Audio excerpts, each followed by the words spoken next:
오늘 본문의 말씀을 가지고 시험을 대하는 성도들의 자세라는 제목으로 함께 말씀 나누도록 하겠습니다.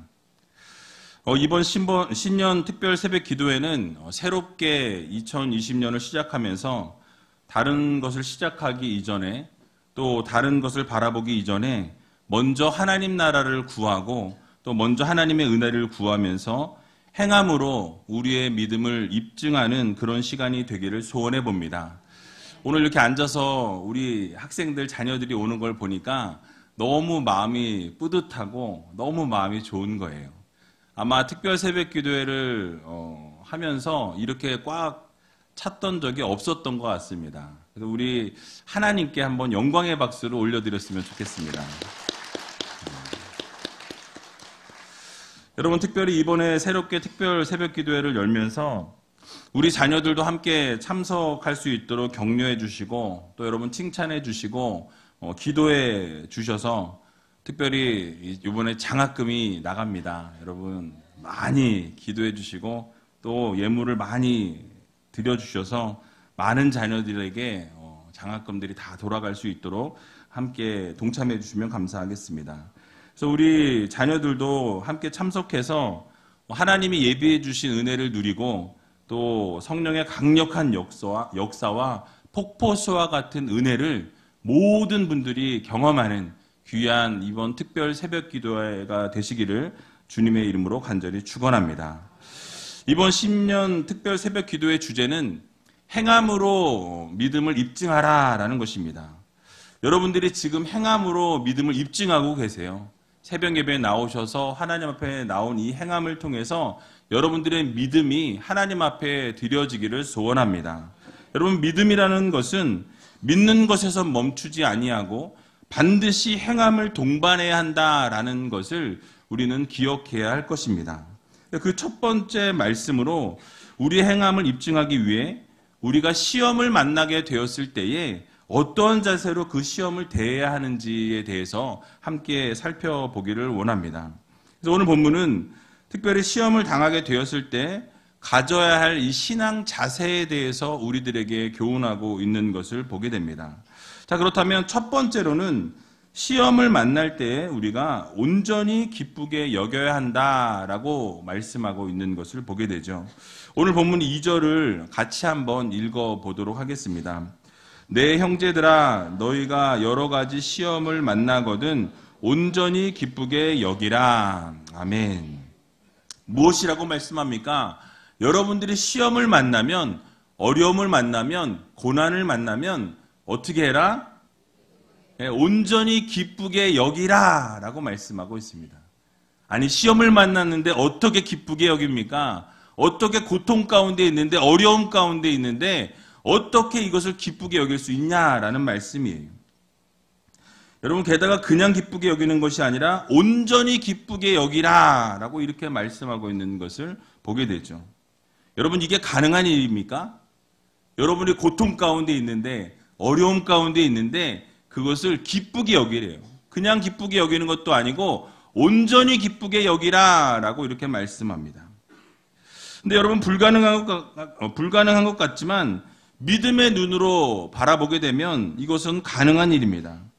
특별히 여기에 말씀하고 있는 이 시험이라는 단어는 trial이라는 단어가 쓰였습니다. 이 단어는 시련 또는 고통이라는 그런 의미를 가지고 있습니다. 즉, 믿음 생활을 하다 보면 만나게 되는 것이 여러 가지 시험입니다. 여러 가지 고통이 있습니다. 여러 가지 어려움이 있다라는 거예요. 즉, 고통과 시련이 찾아오게 된다라는 말씀입니다. 어려움이 우리 앞을 가로막게 된다는 말씀이죠. 그런데 오늘날의 성도들 가운데 예수 그리스도를 믿고 구원을 받으면 아무런 시험도 없고 아무런 고통과 시련이 없어질 것으로 생각하는 그런 성도들이 있습니다. 그래서 내가 예수를 믿었는데 왜 고통 가운데 있나? 내가 예수를 믿었는데 나에게 왜 이런 어려움이 찾아오는가? 내가 예수를 믿었는데 내가 왜 이런 시험을 당해야 하는가? 라고 이야기하면서 교회를 떠나는 분들이 있어요. 여러분, 기도를 많이 하고 믿음과 성령이 충만하면 어떠한 시험도 당하지 않을 거라고 생각하는 경우가 있습니다. 행복이 펼쳐질 거라고 생각한다라는 거예요. 만사가 형통할 것이다 라고 생각한다라는 말씀입니다. 그러나 우리 주님께서도 이 땅 가운데 계실 때에 고통 가운데 있었습니다. 상상할 수 없는 고통과 고난과 시험이 있었다라는 말씀이에요. 그래서 초대교회 성도들은 어땠습니까? 성령 충만했고 기도도 많이 했고 하나님의 복음을 증거하기 위해서 생명을 던졌습니다. 그럼에도 불구하고 하나님 나라와 영광을 살았지만 그들도 핍박과 환난 가운데 고통 가운데 시험 가운데 있었다라는 말씀이죠. 여러분 무엇을 말씀합니까? 기도 많이 하고 성령 충만한 삶을 산다고 해도 우리에게는 여전히 시험이 있고 여전히 고통이 있고 여전히 어려움이 있고 여전히 질병 가운데 있고 여전히 힘든 상황 가운데 우리가 놓일 수 있다라는 것을 우리는 기억해야 할 것이라는 말씀입니다. 근데 사실 성경이 가르치는 가르침은 믿음은 만사형통이라고 이렇게 사고하는 생각하는 것과 정반대로 나아가는 것을 보게 됩니다. 그래서 요한복음 15장 19절을 보게 되면 이렇게 말씀하고 있습니다. 우리 같이 한번 읽어보도록 하겠습니다. 너희가 세상에 속하였으면 세상이 자기의 것을 사랑할 터이나 너희는 세상에 속한 자가 아니요 도리어 세상에서 나의 택함을 입은 자인 고로 세상이 너희를 미워하느니라. 아멘. 자, 무슨 말씀을 하고 있습니까? 바로 성도들은 세상에 속하여 있지 않기 때문에 세상에서부터 어떻게 된다고 말씀하죠? 미움을 당한다라고 말씀하고 있습니다. 즉 믿음 생활을 하다 보면 세상으로부터 미움을 당하고 핍박을 당하고 고난을 당하고 어려움 당하는 것이 마땅하다라고 성경은 우리들에게 가르치고 있는 것입니다. 그리고 디모데후서 3장 12절에도 보면 무릇 그리스도 예수 안에서 경건하게 살고자 하는 자는 뭘 받는다고 써 있습니까? 핍박을 받느니라 라고 말씀합니다. 그래서 예수 그리스도의 영광을 위해 예수 그리스도를 열심히 믿고 성령 충만하고 기도 열심히 하고 믿음 생활 열심히 하면 뭘 받아요? 핍박을 받는다라고 말씀하고 있어요. 그러니까 예수 안에서 경건하게 살고자 노력하고 몸부림치는 사람들에게 오히려 세상에서는 핍박하고 어려움을 주고 고난을 받게 된다라고 말씀하고 있습니다. 종합해 보면 믿음 생활 열심히 하고 거룩함으로 살아가고 세상과는 다른 모습으로 살아가고 세상과는 구별된 모습으로 살아가고 성령 충만하게 되면 어떻습니까? 세상에서 미움을 받고 고난을 받고 어려움을 당한다라는 말씀이에요. 그러므로 시험이 찾아오고 고난이 찾아오고 있다면 여러분 지금 믿음 생활을 어떻게 하고 계시는 거예요? 잘하고 계시는 거예요. 자, 그러니까 기뻐할 수 있습니까? 없습니까? 네, 기뻐할 수 있다라는 거예요. 아, 내가 믿음 생활을 잘해서 어려움이 찾아오는구나. 내가 정말 하나님 말씀 가운데 서 있어서 고통이 찾아오는구나.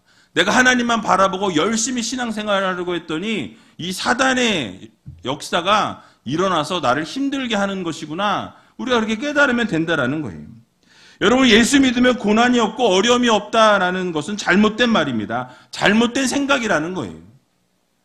그러나 달라지는 것은 있습니다.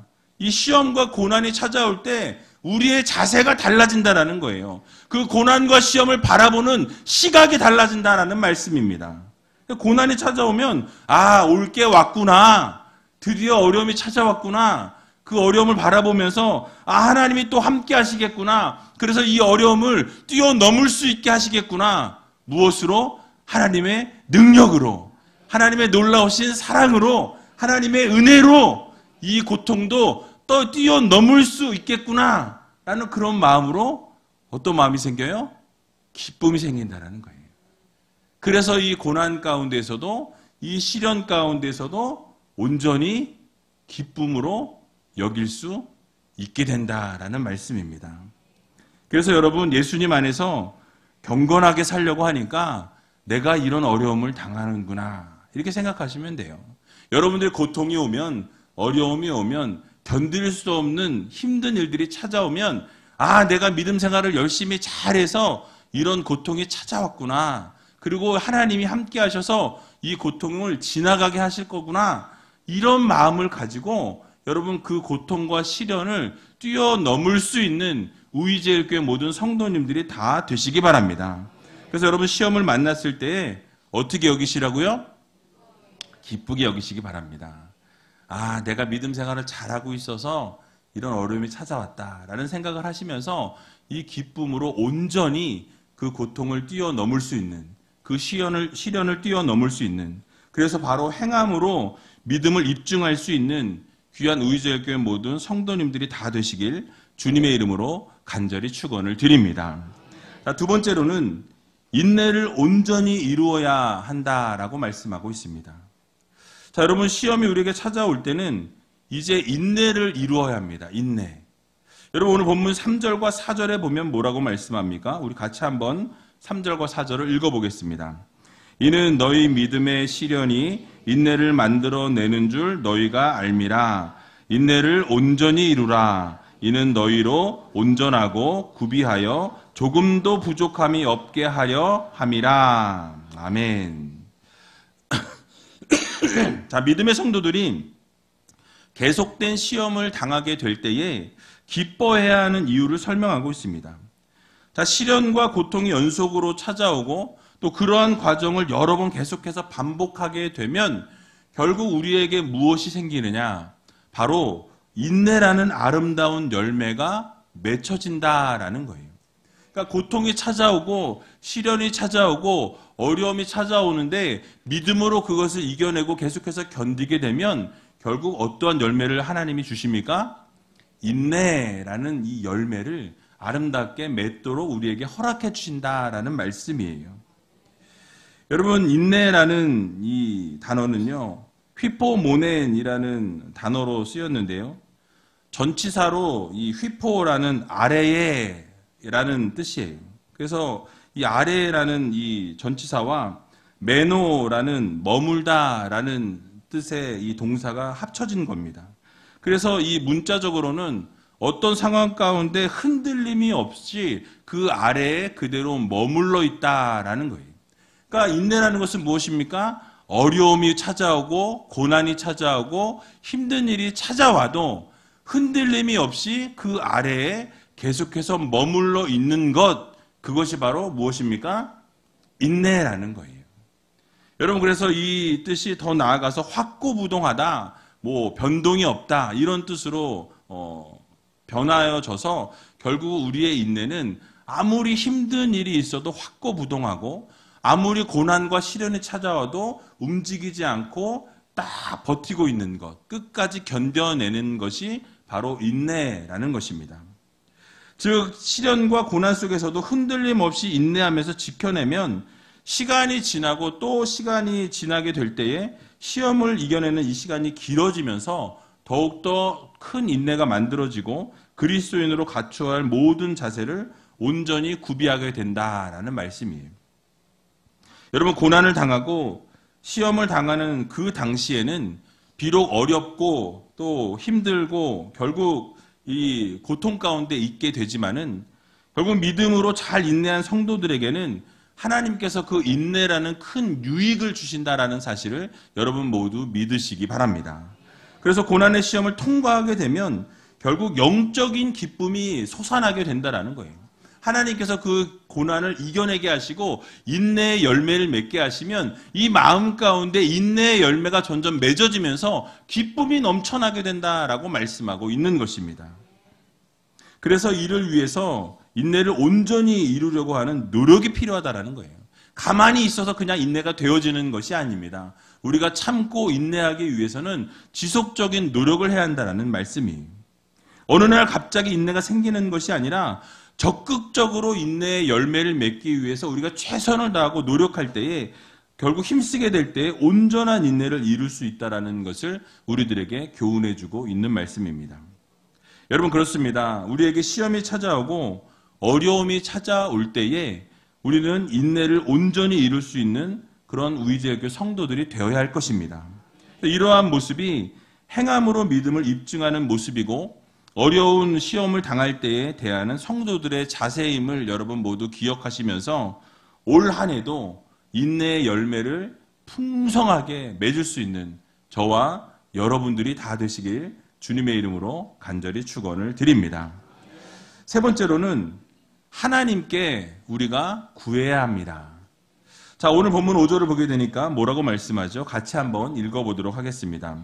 너희 중에 누구든지 지혜가 부족하거든 모든 사람에게 후히 주시고 꾸짖지 아니하시는 하나님께 구하라. 그리하면 주시리라. 아멘. 자, 시험에 대해서, 고난에 대해서 이야기하다가 갑자기 지혜가 부족하거든 하나님께 구하라 라고 이렇게 말씀합니다. 이것은 곧 지혜와 시험 사이에 연결고리가 있다라는 말씀을 우리들에게 주고 계신 거예요. 여기서 말씀하는 지혜는 그냥 우리의 단순한 지혜를 말씀하는 것이 아니라 우리가 바로 시련과 고난을 찾아왔을 때 그 시련과 고난을 이겨낼 수 있는 지혜를 말씀하고 있는 거예요.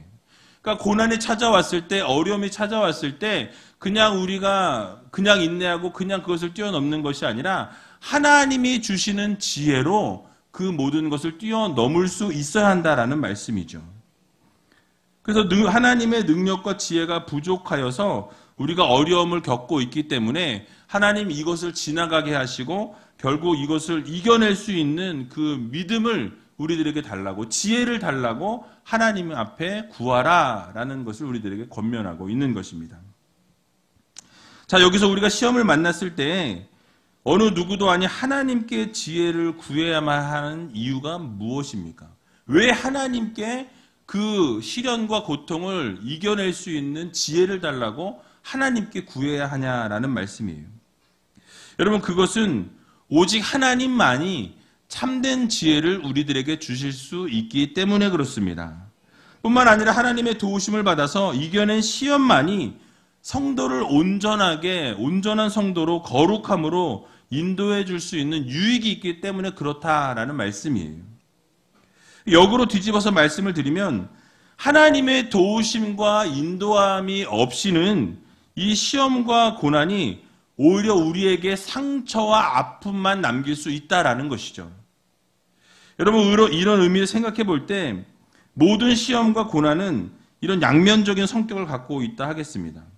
곧 믿음과 기도를 우리가 통해서 그 목적과 의미를 알고 이겨낸 시험은 성도로 하여금 온전함을 나타내고 거룩함을 드러내게 하지만 이 사람의 힘으로 겪고 이겨내는 그 시련과 고통은 결국 더 악한 상태로 몰고 갈 수 있다라는 것이죠. 자, 예를 들어 세상 사람들을 우리가 보게 되면 어떻습니까? 이 시험과 고통과 고난을 통과하면 할수록 거룩해지는 것이 아니라 어떻게 됩니까? 더 포악해지고 오히려 완고해지고 흉폭한 성격의 소유자로 되어질 수 있다라는 거예요. 결국 주위에 많은 사람들에게 고통과 고난을 당하다 보니까 주변에 많은 사람들에게도 고통을 주고 어려움을 주는 경우들이 비일비재하게 일어나는 것을 보게 되죠. 여러분, 그렇기 때문에 우리는 시험과 고난이 무조건 좋은 것이 아니라는 것을 반드시 기억해야 합니다. 그러나 이 시험과 고난이 하나님의 지혜와 하나님의 능력으로 그 모든 시험과 고난을 우리가 뛰어넘게 될 때에는 그것이 은혜가 된다라는 이 사실을 여러분들 모두 믿으시기 바랍니다. 그래서 우리 성도들은 하나님을 의지하지 않고는 이 시험을 온전히 뛰어넘을 수 없다라는 거예요. 하나님을 온전히 의지하지 않고는 이 시험을 우리가 통과할 수 없다라는 것입니다. 그러므로 우리가 시험이 찾아오고 고난이 찾아오게 될 때에 우리가 기쁨으로 받아들이고 인내하면서 하나님 앞에 기도하며 지혜를 구하면 그 시험을 뛰어넘을 수 있는 힘과 능력을 주신다라는 이 사실을 믿으시고 날마다 하나님 앞에 지혜를 구하며 나아갈 수 있는 여러분들이 다 되시기 바랍니다. 그러므로 우리가 시험을 만나게 될 때 성도들에게 필요한 자세는 바로 하나님께 구하고 간절히 기도하는 모습입니다. 그러면 우리 하나님께서 결코 꾸짖지 아니하시고 후히 주시는 분이다라고 오늘 본문은 말씀하고 있습니다. 그래서 우리 하나님이 어떤 하나님이십니까? 될 수 있으면 우리에게 후히 주시고 차고 넘치도록 베풀어 주시기 원하시는 하나님이시라는 사실을 여러분들 모두 기억하시기 바랍니다. 그래서 누가복음 6장 38절 상반절을 보면 이렇게 말씀하죠. 같이 한번 읽어보도록 하겠습니다. 주라, 그리하면 너희에게 줄 것이니 곧 후히 되어 누르고 흔들어 넘치도록 하여 너희에게 안겨주리라. 아멘. 여러분, 그렇습니다. 우리 하나님께서는 바로 늘 구하는 대로 주시는 하나님이세요. 그리고 주실 때 그냥 주시는 하나님이 아니라 후히 되어 누르고 흔들어 넘치도록 안겨주시는 하나님이심을 여러분 모두 기억하시기 바랍니다. 자, 그러면 우리는 어떻게 합니까? 하나님께 구해야 한다라는 거예요. 시험이 찾아오고 고난이 찾아오고 어려움이 찾아올 때에 하나님께서 그것을 채우시고 그 시험을 통과할 수 있는 지혜를 다하려고 구할 때에 결국 하나님께서 그 모든 것을 뛰어넘는 지혜를 주신다라는 이 사실을 여러분 모두 믿으시고 날마다 하나님 앞에 기도함으로 믿음을 입증하며 살아갈 수 있는 저와 여러분들이 다 되시길 주님의 이름으로 간절히 축원을 드립니다. 마지막으로 조금도 의심하지 말아야 한다라고 말씀하고 있습니다. 자, 오늘 본문 6절에서 8절의 말씀을 보게 되면 이렇게 말씀하죠. 우리 같이 한번 읽어보도록 하겠습니다. 오직 믿음으로 구하고 조금도 의심하지 말라. 의심하는 자는 마치 바람에 밀려 요동하는 바다 물결 같으니 이런 사람은 무엇이든지 주께 얻기를 모든 일에 정함이 없는 자로다. 아멘. 조금 전에 우리가 당한 시험과 시련을 통과하고 믿음으로 이겨내기 위해서 하나님께 기도해야 한다라고 말씀을 드렸습니다. 그런데 기도하면서 중요한 것이 있음을 우리들에게 지금 오늘 본문은 말씀하고 있죠. 바로 조금도 의심하지 말고 기도해야 한다라는 것을 강조하고 있습니다.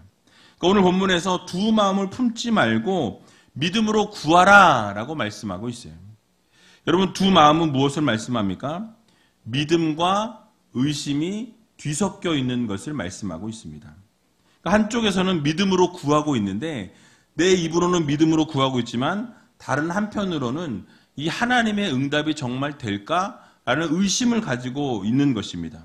그래서 입술로는 하나님을 의지한다라고 이렇게 이야기하면서 이 한편으로 이 마음 가운데는 세상적인 수단과 방법을 동원하는 그러한 모습들이 우리 가운데 있다라는 사실이에요. 그러나 우리는 시험을 대하는 성도들의 바른 자세는 한 마음으로 기도하는 겁니다. 한 입술로 기도하는 거예요. 우리가 기도한 것은 하나님 반드시 이루실 것이라는 믿음을 가지고 나아가는 것이 바로 하나님이 기뻐하시는 모습이라는 것입니다. 그래서 시험을 대하는 성도들의 바른 자세는 기도할 때 조금도 의심하지 아니하고 반드시 하나님께서 이루실 거라는 믿음을 가지고 나아가는 거예요. 그래서 마가복음 11장 24절에 보면 이렇게 말씀합니다. 우리 같이 한번 읽어보도록 하겠습니다. 그러므로 내가 너희에게 말하노니 무엇이든지 기도하고 구하는 것은 받은 줄로 믿으라. 그리하면 너희에게 그대로 되리라. 아멘. 여러분, 무엇이라고 말씀합니까? 우리가 기도하고 구한 것은 이미 받은 줄로 믿으라고 말씀하고 있어요. 여러분, 오늘 이전에 나올 때 기도 제목들 가지고 나오셨을 줄로 믿습니다. 근데 그 기도 제목들이 여러분 이미 하나님께서 이미 주셨다라는 사실을 믿고 나아갈 수 있는 여러분들이 되시기 바랍니다. 그렇게 이미 받은 줄로 믿게 되면 어떻게 됩니까? 하나님께서 주신다라는 거예요. 여러분들이 하나님이 받았습니다라는 믿음의 고백을 가지고 나아가면 하나님께서 온전히 그것을 반드시 이루신다라는 이 사실을 믿으시고 오늘 기도하러 나오신 모든 기도의 제목마다 하나님께서 반드시 응답하실 것이라는 기대감과 믿음을 가지고 나아가면 하나님께서 반드시 그것을 이루어 주실 것입니다. 그래서 전심으로 믿고 기도하는 것이 여러분 바로 행함을 입증하는 믿음이라는 것을 여러분 기억하셔서 이번 2020년 한 해는 두 마음을 품지 말고 하나님만 전적으로 신뢰하고 믿고 의지하고 기도하는 저와 여러분들이 다 되시길 주님의 이름으로 간절히 축원을 드립니다.